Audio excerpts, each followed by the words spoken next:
So moving on today, I told you we've got one last half of section 9.3 Pythagorean theorem that we need to talk about today. Okay?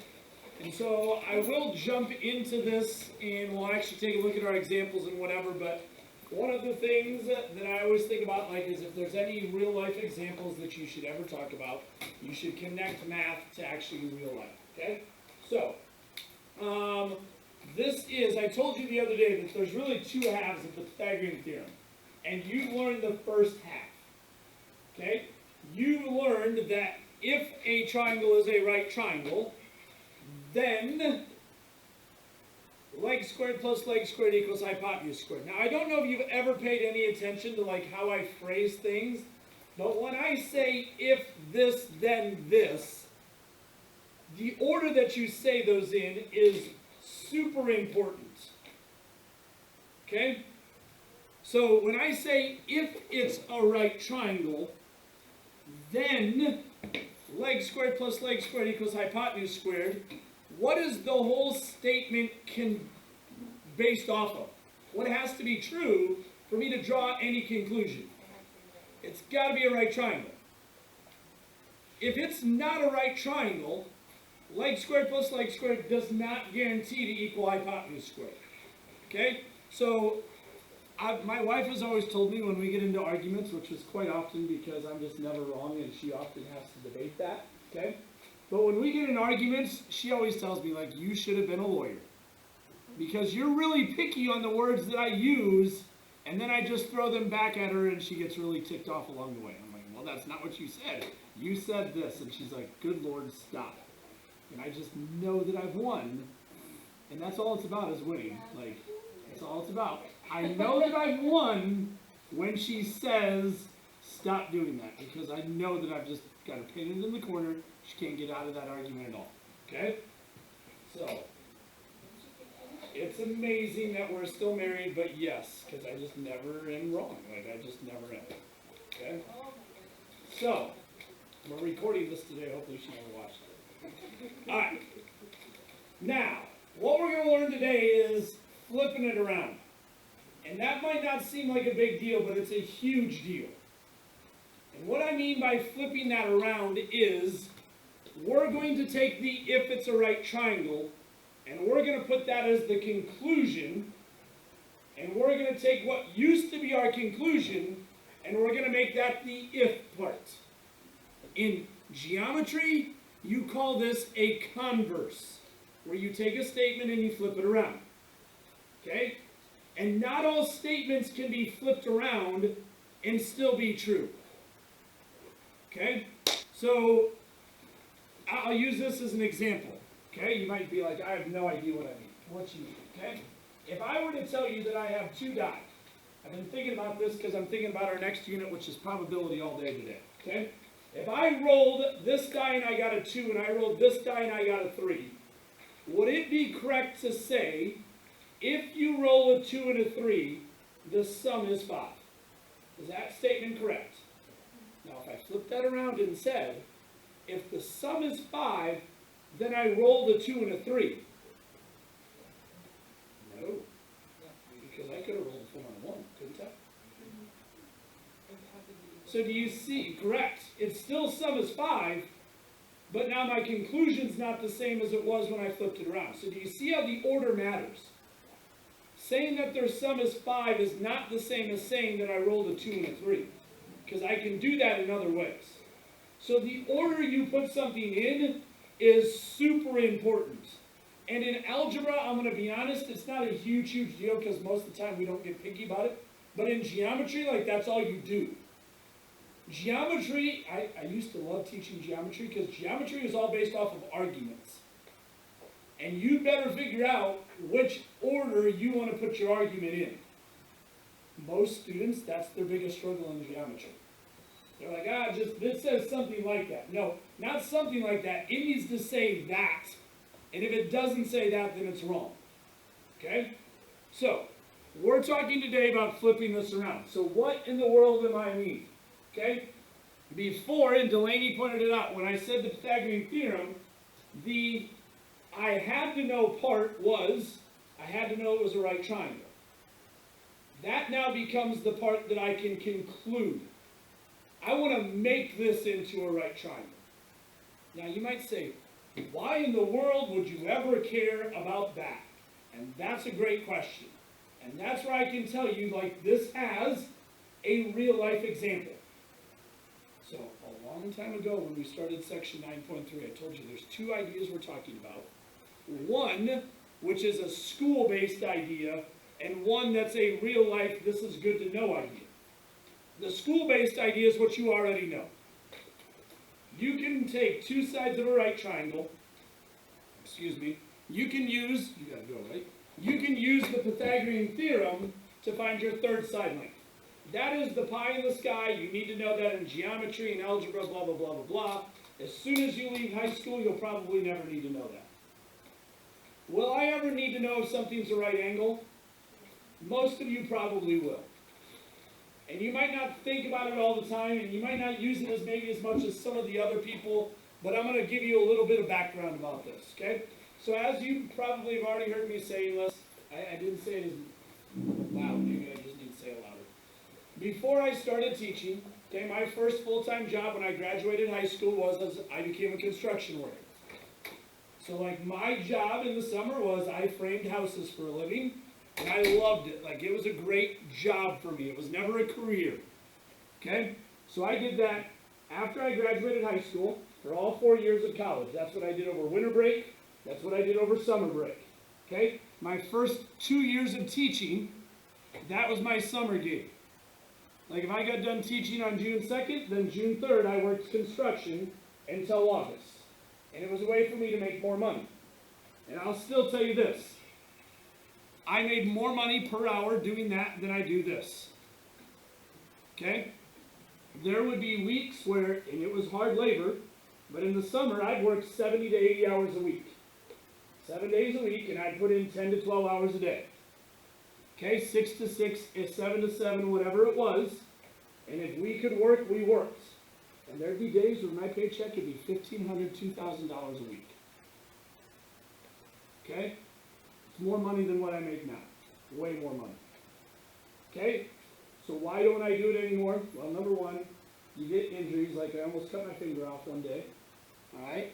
And number two, working in 110 degree heat in the summer and working in negative 10 degree heat or wind chill in the winter sucks. Like it's miserable. Okay? But if I could work spring and summer and not work in the heat and the cold, like 100% I would. Okay? But here's why it's so important. You have to have right angles in houses. And if you don't have right angles in houses, you usually run into problems. So like when I would walk into a job site, there would be a cement pad, and that was it, and a big pile of lumber. And my job was to build the house all the way up to the roof and make everything fit the way it needed to. Now here was the important part, okay?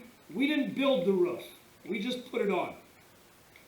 So the blueprints and everything else, you're all too young, you never probably have looked at blueprints before.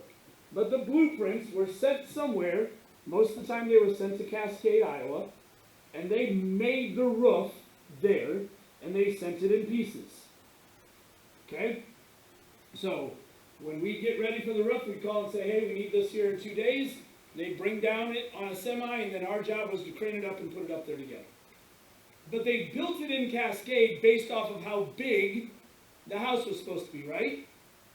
What was the issue if we got to the top and the house was too wide? Then the roof didn't fit. Whose fault was that? That was ours. What if we got to the top and the roof was, or the house was too small? The roof was too big. Whose fault was that? That was ours. We had to make sure that when we got to the top, that it was the exact size that it needed to be. Okay? So our job was to constantly make sure that we had the right angles. You might say, Mr. Tompkins, that's what levels are for. No. Levels are to tell you if it's level. It's not to tell you if it's a right angle. There's a huge difference there. Okay? So that was our job. That's what we had to do every time. Bryce. Okay? So the biggest house that I worked on, by the time that I left, sold for approximately $1.2, $1.3 million. Okay, and it was 4 stories in the back. So like we were, I don't know, 50 feet up in the air by the time you were working up on the roof. So if we were in the basement and we were off by just a little bit, maybe like a half an inch, that's not very big. What happens by the time you get all the way up to the roof? You're now off not by a half inch anymore. Think about this. Okay, I'll draw a picture for those of you that, if the wall is supposed to be like this, and it's right at a right angle, that's awesome. But what if it's just a half inch off as I go up 8 feet? Yes. What happens when I go up 50 feet? Am I still off a half inch? No, it's gonna be... I'm off big time. So any error that you made early was magnified by the time you got to the roof. And that was the part we didn't build. That was the part that we had to guarantee was the right size. So we always had to check before we actually put the wall up. Is this where it's supposed to be? And we constantly use math. All the time. All of the time. And I will still tell you this. Part of the reason that I made good money when I worked construction was because I knew math. Like if they had a math problem to do, they'd call me up and be like, hey, we need this figured out, use your trigonometry or whatever, and figure that out. Okay, the house that I built that I was talking about that sold for about $1.2 million, we built a spiral staircase from the top to the bottom of it. Okay, it took me and one other guy about a month to do that. Why? Because it was a lot of calculus work. Like it wasn't just, hey, do this and whatever. Like you had to make curved stairs out of wood. How do you make curved stuff out of wood? It's not easy. Okay? So there was a ton of math in it, and I'll be honest, I was the benefit of it. Like my boss knew what I was worth, so I got paid because of that. So if it's ever an avenue that any of you would ever think about, like you're going to get paid by your knowledge of that. All right? When you go out to the professional career, unless you're a teacher where you get paid more because you teach more, most of the time you get paid by what you know, right? Not by how old you are. What happens if you're 50 years old and you know just as much as a 25-year-old? They get paid just as much as you do. The more you know about something, the better off you've set yourself up. Not that money's the cure of everything, okay? But if that's your goal, you get paid because of that knowledge. All right? So, this was the big idea for us. We wanted to guarantee that a triangle was a right triangle. And you might say, well, there's no triangles. There's triangles all over in this room. You just have to make them. So, like, here's the example. If I wanted to show that that wall right back there intersected to form a right angle. Maybe it does, maybe it doesn't. Okay? What we would do is we would come over, because there was no carpet, no nothing, obviously, if you're building a house, and we would draw a triangle on the floor. And we would use our tape measures to guarantee that it was a right angle. And if it wasn't a right angle, then we knew that we had to adjust either this wall or both of them. But if it was a right angle, boom, we're good. Nail it, let's keep moving on and we'll move to the next level. But if it wasn't, it needed to be fixed. And again, if you didn't fix it early, then you ran into issues later on down the road. Okay? So, the second half of this lesson, I'm going to be honest, is much more practical for a real life experience, when am I going to use this, than the first half. Okay? So, today we're going to begin talking about what we call the converse of the Pythagorean theorem. Okay? And again, all that converse means is we're taking the order that it was stated yesterday, whatever day that was. What was that? Monday? I don't even know what day of the week it is right now. I think it's Wednesday. So on Monday when we started the Pythagorean theorem in one order. Now we're going to flip it around. So here's what the converse of the Pythagorean theorem says. If the sum of the square of the lengths of the legs equals the sum of the hypotenuse, then the triangle is a right triangle. Now again, that might be gibberish to you, so take a look down here. If leg squared plus leg squared equals hypotenuse squared, then the triangle is a right triangle. Again, to people who don't pay attention to the order that something is said, they read that and they're like, this is just telling you the Pythagorean theorem again. No, it's not. It is actually showing you the complete opposite of it. Because we flipped the order. And the order you put something in, when you say it or write it, is significant. Okay? Delaney. So like you wouldn't find the right number, you would give all those like vague. Correct. So notice when you look at picture problem number 1. Okay? They give you all 3 side lengths. So sometimes I'll have people look at this and be like, Mr. Tompkins, I don't even know what it's asking me to find, because you didn't read the directions, that's why.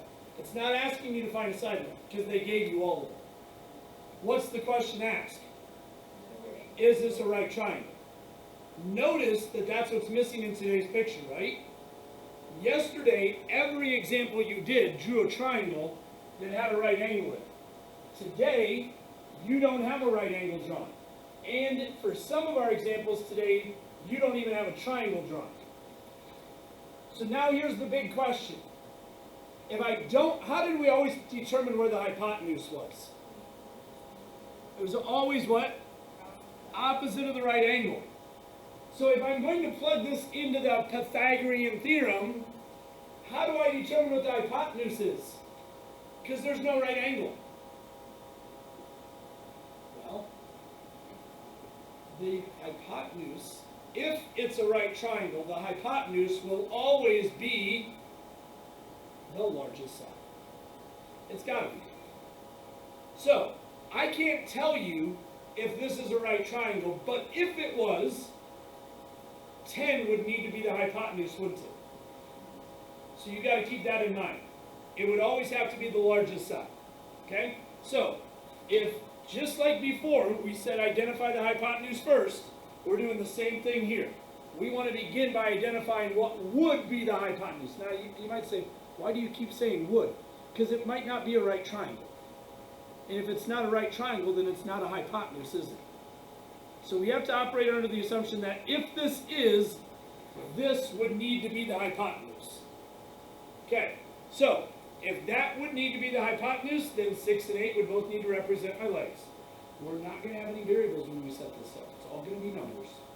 Our job is to determine whether or not it makes the Pythagorean theorem true. So, example number 1. We're going to take leg squared plus leg squared. And here's a little variation, and I'm not going to be super picky on this, but I'm not going to put an equal sign yet. Why? Because I don't know if they are. That's what I got to determine, right? I can't assume they are. You know what happens when you start to assume stuff, right? Not good things. You guys have ever heard that saying. Okay? You guys heard that saying before? I didn't say it. My English teacher had a big, huge picture of a donkey in his room. And it said, when you assume, you make a... No.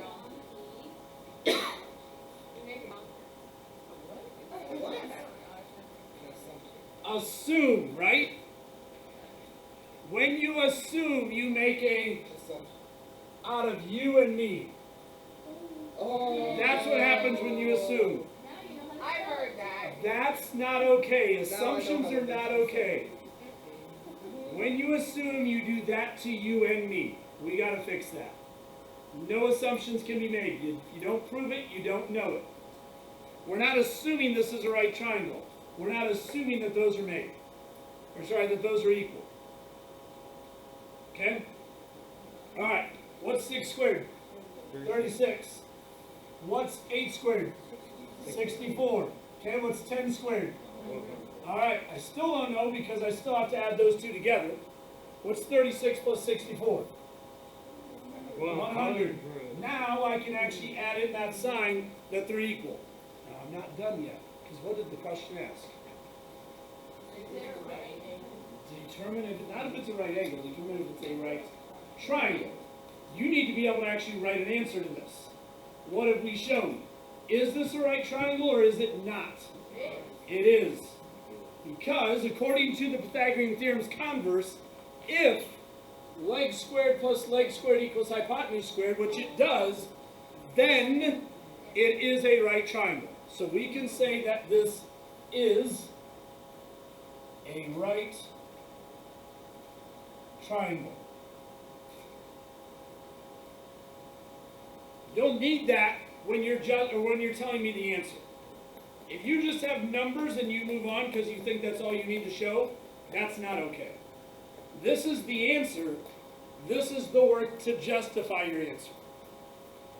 Okay? So let's take a look at problem number 2.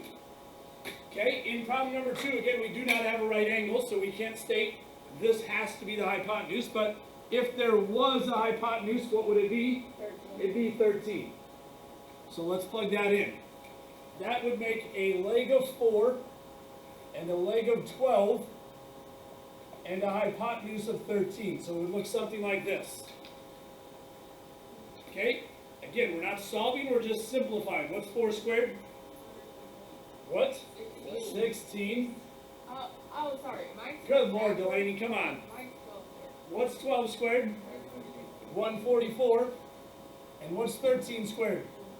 169. Okay, what's 144 plus 16? 160. Which is definitely not equal to 169. So you know how we show that? You draw an equal sign with a slash through the middle of it. They're not equal. What does that show? This is not, so is not a right triangle. So, if I'm building a house and I come up with this, I know that my walls need to be adjusted. Now, for you right now, you're just going to determine what is or is not a right triangle. You will take this and you'll build on it in your next classes, and you will say that this is not a right triangle, but it's a blank triangle. Acute or obtuse. Okay, those will be the other choices that you will have. You'll talk about when those happen based off of this right here. Alright, so number 3 and 4, not really a whole lot different, except I threw in some radicals with those, because we start to see how those popped up yesterday. So, how do I know which one would be the hypotenuse in this problem? How do you know? How do you know? But that doesn't mean anything. Oh, it's the one that doesn't look like that. It looks like there's a writing on the bottom. So here's the thing. We obviously know it's not 13 because 13 is smaller than 14, right? Yeah. Which one of these two numbers is bigger? 32. If you don't know, guess what you do? You type that into your calculator. What's the square root of 32 on your calculator? 16. No, it's not. 5 The square root of 32 is what? 5.65, blah, blah, blah, blah, blah. So 14 would have to be my hypotenuse. So, let's plug that in. 13 squared plus the square root of 32 squared and 14 squared. Alright, let's start with our whole number there on the left. What's 13 squared? 169. What's the square root of 32 squared? 32! Wow, that's cool how that works. Remember that a square and a square root undo one another, right?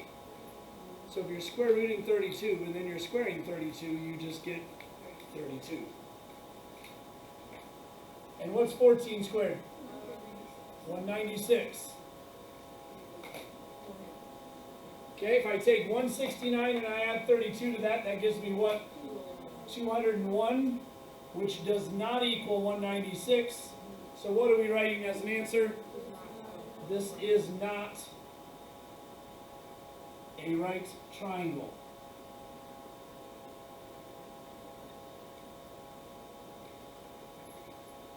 Alright, you guys try 4.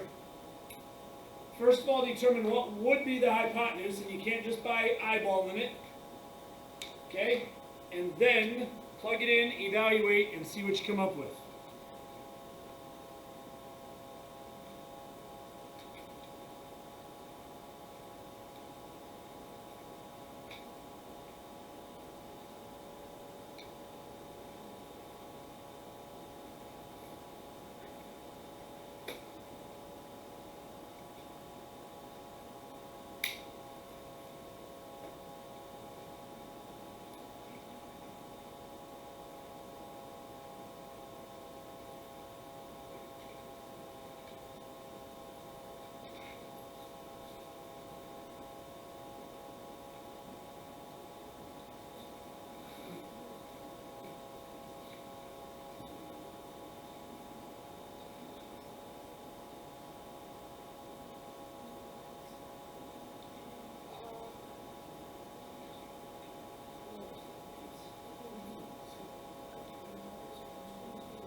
I'm sure we're going to hear it.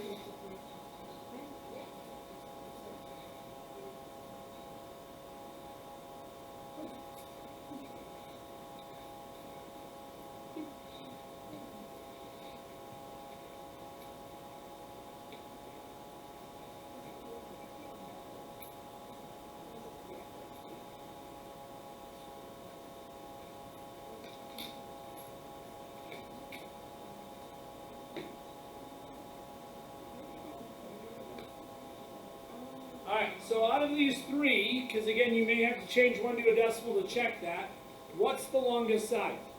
10. Okay, because 5 times the square root of 3 is not quite 10.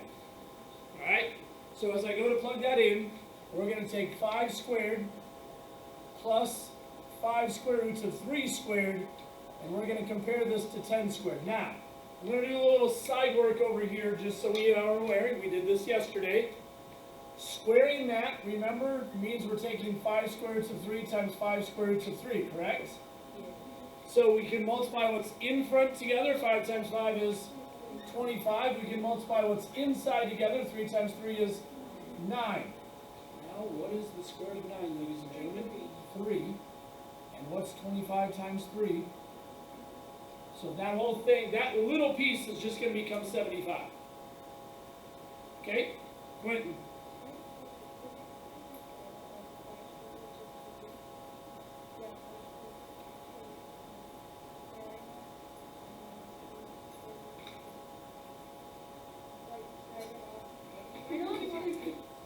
There's no square roots of 2, number 1, so.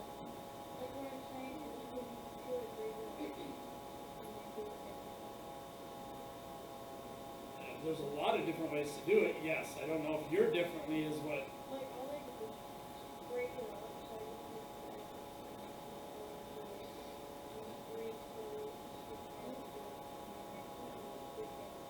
Well, you wouldn't add those two together.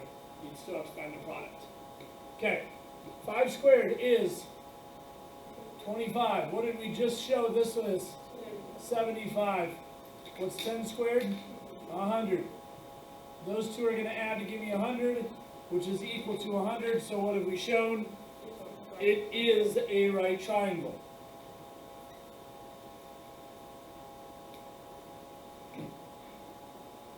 Now, the last two problems are not really any different except we gave you no picture.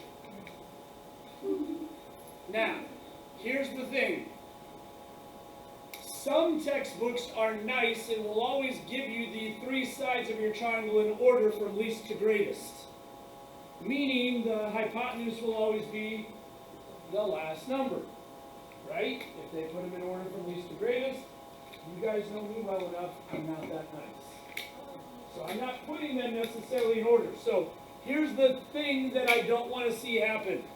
Okay? I don't want to see people do this. 8 squared plus 12 squared, and they compare that to 9 squared. I can tell you right now, that's not going to show that it's a right triangle. But it's not going to show that it's a right triangle because you didn't plug the hypotenuse in for the hypotenuse. You plugged the hypotenuse in for the length. Which of those 3 sides would need to be your hypotenuse? Your 12. So you might say, well, Mr. Tompkins, I got the same answers, blah, blah, blah, blah, blah. That's fine, but if your work doesn't look like it should, you haven't justified it correctly. So, just like in the first 4 problems, number one thing, identify which piece would need to be your hypotenuse, and then go from there. Okay? As we just said, that would need to be your hypotenuse. Okay? Which would need to be your hypotenuse here? 25. Alright. I'm going to give you about a 2-minute head start. You determine 5 and 6, are those going to form right triangles or not? Perfect.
Alright, now big thing again, work is work, but that doesn't make it the answer.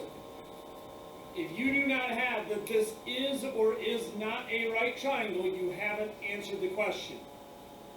So do not just include your computational work and then leave the rest open to interpretation. Okay, you need to say this is my work and this is the conclusion that I'm reaching from my work. Okay? Alright, questions? Alright, homework for tonight is going to be page 492, numbers 13 through 18, and 25 through 30.